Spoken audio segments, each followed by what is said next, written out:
আসসালামু আলাইকুম। আজকের ক্লাসে তৃতীয় শ্রেণীর গণিত বইয়ের গুণ ও ভাগের সম্পর্ক নিয়ে আলোচনা করব। দেখো, তোমরা সবাই 78 পৃষ্ঠা বের করো। প্রথমে লেখা আছে গুণ ও ভাগের মধ্যে কোনো সম্পর্ক আছে কি? হ্যাঁ, অবশ্যই আছে। কেমন? তাই গুণ হচ্ছে একই সংখ্যা বারবার যোগ করা, আর ভাগ হচ্ছে একই সংখ্যা বারবার বিয়োগ করা। তাহলে গুণ এবং ভাগ বিপরীত প্রক্রিয়া। সম্পর্ক হচ্ছে কি? গুণ ও ভাগের মধ্যে সম্পর্ক হচ্ছে এই দুইটা হচ্ছে বিপরীত প্রক্রিয়া। গুণ হচ্ছে একই সংখ্যা বারবার যোগ করা, আর ভাগ হচ্ছে একই সংখ্যা বারবার বিয়োগ করা। তার মানে গুণ ও ভাগ বিপরীত প্রক্রিয়া। তো চলো আমরা প্রথমে 78 পাতার দেখো নিচে 1 নম্বর দিয়ে একটা লিখিত অঙ্ক আছে। লিখিত অঙ্কটা আগে করি। তাহসিনের 40টি রং পেন্সিল ছিল। সে পেন্সিলগুলোকে সমান 5 ভাগে ভাগ করলো এবং রাতুলকে 2 ভাগ দিল। রাতুল কয়টি পেন্সিল পেল? দেখো, লিখিত অঙ্কগুলো যদি তুমি ভালো করে পড়ে বুঝতে পারো তাহলে এই অঙ্কগুলো কিন্তু তোমার কাছে সহজ মনে হবে। ভালো করে খেয়াল করো কি লেখা আছে। তাহসিনের 40টি রং পেন্সিল ছিল। কয়টি রং পেন্সিল ছিল? 40টি রং পেন্সিল ছিল। সে পেন্সিলগুলোকে সমান 5 ভাগে ভাগ করলো। দেখো, রং পেন্সিল ছিল 40টি। 40টি রং পেন্সিলকে সমান 5 ভাগে ভাগ করলো। যদি সমান 5 ভাগে ভাগ করে তাহলে প্রত্যেক ভাগে কয়টি করে পেন্সিল হবে? তার মানে 5 দিয়ে 40কে যদি ভাগ করি তাহলে আমরা পেয়ে যাব যে একটি ভাগে কয়টি করে পেন্সিল আছে। 5 ভাগে ভাগ করার পরে রাতুলকে 2 ভাগ দিল। কয় ভাগ দিল? রাতুলকে 2 ভাগ দিল। রাতুল কয়টি পেন্সিল পেল? তাহলে প্রথম কাজ হচ্ছে 40কে 5 দিয়ে ভাগ করা। ভাগ করে আমরা যা পাবো তার সাথে আবার এই 2 গুণ করা। তাহলে রাতুলের পেন্সিল আমরা পেয়ে যাব। চলো, প্রথমে আমরা এই অঙ্কটা গাণিতিক বাক্যের মাধ্যমে করব, তারপরে এই অঙ্কটা আবার লিখিতভাবে করব। দুইভাবেই তোমাদের দেখাবো। তাহলে তোমরা খাতায় 1 নম্বর দিয়ে প্রথমে লিখে নিবা যে গাণিতিক বাক্য। গাণিতিক বাক্য দিয়ে দেখো, প্রথমে আমাদের পেন্সিল ছিল কয়টি? পেন্সিল ছিল 40টি। এই 40টি পেন্সিলকে আমরা কয় ভাগে ভাগ করব? 5 ভাগে। তাই ভাগ দিয়ে লিখবো হচ্ছে 5। 5 ভাগে ভাগ করার পর রাতুলকে আমরা কয় ভাগ দিচ্ছি? 2 ভাগ দিচ্ছি। তো প্রথমে ভাগ হলে পরের বার অবশ্যই গুণ করতে হবে, তাই গুণ দিয়ে লিখবো হচ্ছে 2। যে কোনো অঙ্কের ক্ষেত্রে দেখবে প্রথমে যদি ভাগ হয় পরের বার গুণ হবে, আর প্রথমে যদি গুণ হয় তাহলে পরে ভাগ হবে, যদি গুণ এবং ভাগের অঙ্ক হয় তাহলে। ঠিক আছে? এখন এইটা সমাধান করবা কিভাবে? দেখো, ভাগ এবং গুণ যদি পরপর থাকে যেটা আগে থাকবে তার কাজ আগে হবে। ভাগ যদি আগে থাকে তাহলে ভাগের কাজ আগে হবে, গুণ যদি আগে থাকে গুণের কাজ আগে হবে। ঠিক আছে? তার মানে প্রথমে ভাগ আছে, ভাগের কাজ আগে করব। 40কে 5 দিয়ে ভাগ করলে কত হয়? 5-এর ঘরে নামতা পড়ো। দেখো, 5 8 40 কত হবে? 5 8 40। 8 আসছে, সে 8 এখানে বসাই দিলাম। এবার গুণ দিয়ে লিখবো হচ্ছে 2। 8 আর 2 গুণ করো। দেখো, 8 দুখানি 16। তাহলে লিখতে পারি অতএব রাতুল পেন্সিল পেল 16টি। দেখো, গাণিতিক বাক্যের মাধ্যমে করলে অঙ্কটা খুবই সহজ হয়, মানে খুব তাড়াতাড়ি করা যায়। এখন যদি এই অঙ্কটা লিখিতভাবে করো তাহলে কিভাবে করবা? লিখিতভাবে করার জন্য তোমরা প্রথমে লিখে নিবা যে 5 ভাগে পেন্সিল পেল 5 ভাগে পেন্সিল পেল 40টি। হ্যাঁ, 5 ভাগে পেন্সিল পেল কয়টি? 40টি। এবার লিখব 1 ভাগে পেন্সিল পেল। যখনই আমরা কোনো সংখ্যা নিচে 1 লিখব তখনই কিন্তু এখানে ভাগ করতে হবে। কাকে? এখানে যে সংখ্যা থাকবে সেই সংখ্যাকে এই সংখ্যা দিয়ে ভাগ করবো। তার মানে 40 ভাগ 5। তাই ভাগ করে ফেলো। 40কে 5 দিয়ে ভাগ করলে কত হবে? 8 হবে। 5 8 40। দেখো, 1 ভাগে পেন্সিল পেলো কয়টি? 8টি। এবার রাতুলকে কয় ভাগ দেওয়া হলো? রাতুলকে কিন্তু 2 ভাগ দেওয়া হলো, তাই লিখবো অতএব 2 ভাগে পেন্সিল পেল। দেখো, 1 ছিল এখানে, তাই না? 1-এর নিচে আমরা 2 লিখেছি, তার মানে 1-এর নিচে কোনো সংখ্যা লিখলে সেই সংখ্যাটা গুণ করতে হবে। নিয়ম হচ্ছে কোনো সংখ্যা নিচে যখন 1 লিখবো তাহলে সেই সংখ্যাটা এখানে ভাগ হবে, আর 1-এর নিচে কোনো সংখ্যা লিখলে সেই সংখ্যাটা গুণ হবে। তো গুণ হবে কার সাথে? 1-এর আমরা যে মান পেয়েছি, 1-এর মান পেয়েছি 8টি।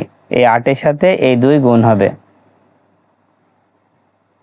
গুণ করলে কত হবে? 8 দুখানে 16টি। তাহলে উত্তর 16টি। 2 নম্বরটা খেয়াল করো। 2 নম্বরে লেখা আছে তিশাদের বিদ্যালয়ের অনুষ্ঠানে 20 জন অতিথির প্রত্যেককে একটি করে কলম দেওয়া হবে। তিশা 120 টাকা খরচ করে 20টি কলম আনলো। শিক্ষক পরে তাকে আরো 5টি কলম কিনতে বললেন, তাহলে আরো কত টাকা লাগবে? ভালো করে খেয়াল করো। তিশাদের বিদ্যালয়ের অনুষ্ঠানে 20 জন অতিথির প্রত্যেককে একটি করে কলম দেওয়া হবে। 20 জন অতিথির প্রত্যেককে একটি করে কলম দেওয়া হবে। এখন তিশা 120 টাকা খরচ করে 20টি কলম আনলো। দেখো 120 টাকা খরচ করে 20টি কলম আনলো, তার মানে 20টি কলমের দাম হচ্ছে 120 টাকা। 20টি কলমের দাম কত? 20টি কলমের দাম হচ্ছে 120 টাকা।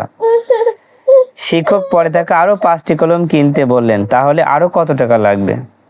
তো এটা করার জন্য প্রথমে আমরা গাণিতিক বাক্যে করব। আর সেটা যদি গাণিতিক বাক্যে করো তাহলে কিভাবে করবে? দেখো আমরা বইতেই করে দিয়েছি। আমরা এখানে লিখলাম হচ্ছে গাণিতিক বাক্য, তোমরা খাতায় লিখবা। আমরা লিখলাম হচ্ছে গাণিতিক বাক্য। গাণিতিক বাক্য দিয়ে প্রথম কাজ হচ্ছে, দেখো লেখা আছে 120 টাকা খরচ করে 20টি কলম আনলো, তার মানে 20টি কলমের দাম 120 টাকা। আমাদের প্রথমে একটি কলম বের করব। একটি কলম বের করার জন্য কি করবা? এই 20 দিয়ে 120কে ভাগ করবা। তাই লিখবো 120 ভাগ 20। 20 দিয়ে 120কে ভাগ করব। ভাগ করার পর দেখো শিক্ষক তাকে আরো 5টি কলম কিনতে বললো, এই জন্য 5 এখানে গুণ করব। আমি কিন্তু আগেই বলেছি ভাগ এবং গুণের অঙ্কের মধ্যে প্রথমে ভাগ হলে পরে হবে গুণ, প্রথমে গুণ হলে পরে হবে ভাগ। এবার এটা সমাধান করব। প্রথমে আমরা কার কাজ করব? দেখো প্রথমে ভাগ আছে, ভাগের কাজ করব। এখন 120কে 20 দিয়ে ভাগ করতে হবে, তো কত বার যাবে? 120কে 20 দিয়ে ভাগ করলে কত হয়? দেখো মনে করো এই শূন্য আর এই শূন্য নাই, তাহলে 2 দিয়ে 12কে ভাগ করো, কত হয়? 2 দিয়ে 12কে ভাগ করলে 6 হয়। তাহলে 120কে 20 দিয়ে ভাগ করলে 6 হবে, কত হবে? 6 হবে। এবার গুণ দিয়ে এই 5 বসায় দাও। এবার 5 আছে গুণ করো, 5 ছক 30। তাহলে উত্তর আমরা কিভাবে লিখব? উত্তর লিখব আরো 30 টাকা লাগবে। উত্তর লিখব অতএব আরো 30 টাকা লাগবে। দেখো 2 নম্বর অঙ্কটা লিখিতভাবে করলে তোমরা প্রথমে লিখবা যে 20টি কলমের দাম, 20টি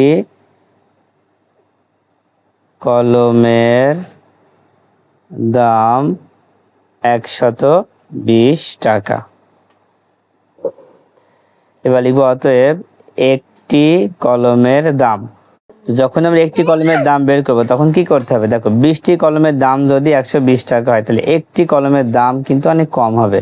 যখনই কম হবে তখনই ভাগ হবে। আবার বলেছি কোনো সংখ্যা নিচে 1 লিখলে এই সংখ্যাটা দিয়ে এই সংখ্যাটাকে ভাগ করতে হবে, তার মানে 120 ভাগ 20। দেখো 120কে 20 দিয়ে ভাগ করলে কত হয়? আমরা কিন্তু একটু আগে দেখেছি যে 6 হয়। কত হবে? 6 টাকা হবে। তার মানে একটি কলমের দাম হচ্ছে কত টাকা? 6 টাকা। এবার শিক্ষক আরো 5টি কলম কিনতে বললো, তাহলে 5টি কলমের দাম কত হবে? তাই নিচে লিখবো অতএব 5টি কলমের দাম। দেখো একের নিচে আমরা কিন্তু 5 লিখেছি, তার মানে একটির দাম হচ্ছে 6 টাকা, তাহলে 5টির দাম বেশি হবে, এই জন্য গুণ করতে হবে। 6-এর সাথে 5 গুণ করে দাও। গুণ করলে কত হয়? 5 ছক 30 টাকা। তাহলে উত্তর হবে 30 টাকা। এবারে 3 নাম্বারটা খেয়াল করো। 3 নাম্বারে আছে 12 ভাগ 2 গুণ 6। এই হিসাবটি কিভাবে করা যায়? দেখো 12 ভাগ 2 গুণ 6 এই হিসাবটা এখন আমরা খাতায় করে দেখাচ্ছি। দেখো এখানে ভাগ এবং গুণ আছে, তো ভাগ এবং গুণের মধ্যে কোনটা আগে আছে? ভাগ আগে আছে, তাই ভাগের কাজটা আমরা আগে করব।